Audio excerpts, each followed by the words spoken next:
April 8th, about a little after 3 o'clock Eastern Time.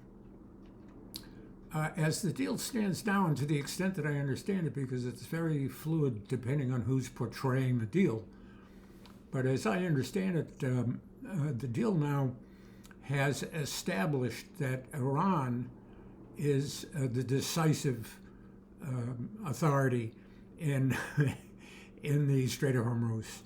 That the United States is kind of shoved aside. They're going to split the authority and shake down all the travel, all the traffic between Iran and Oman. Very clever for Iran to include Oman in the deal. So now there's a part of the Arab collection of countries in the Middle East. They're going to be the decisive force, and the United States is getting its wish, which Trump has already said, well, this is yours. Doesn't concern us.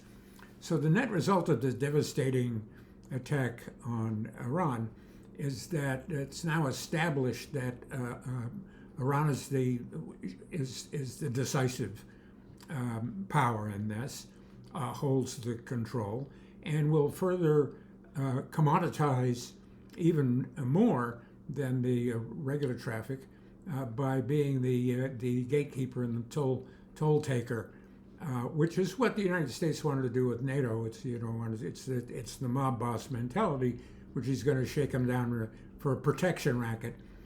If you want our guns on your side, you have to pay for it. And now the effect of guns has commoditized the right of travel, of motion in the Strait of Hormuz. This undoubtedly had something to do with his son-in-law's deal-making expertise.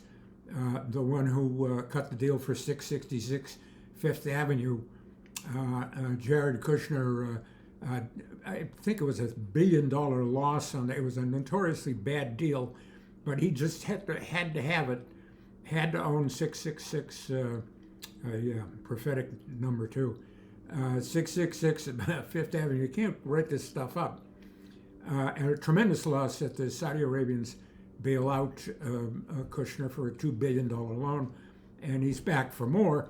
Of course, he's going to get lots more now that he's shown what an effective dealmaker he is. So not even Putin made when Putin threatened to use nuclear weapons, it was on the basis of an attack on Soviet land, which of course has happened, and he was full of baloney himself.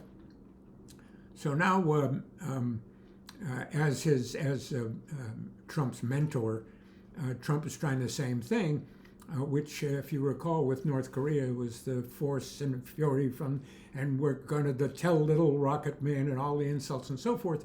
And he wound up, exchanging love letters with the North, which showed him who is boss.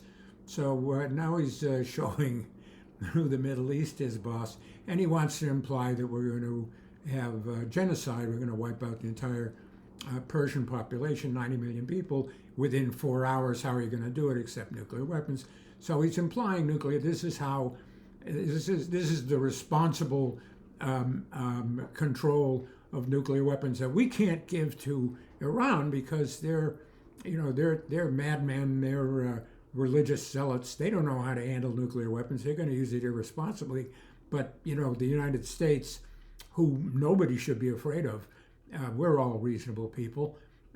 So that's our story. And God, you can't write this stuff up. It's just amazing.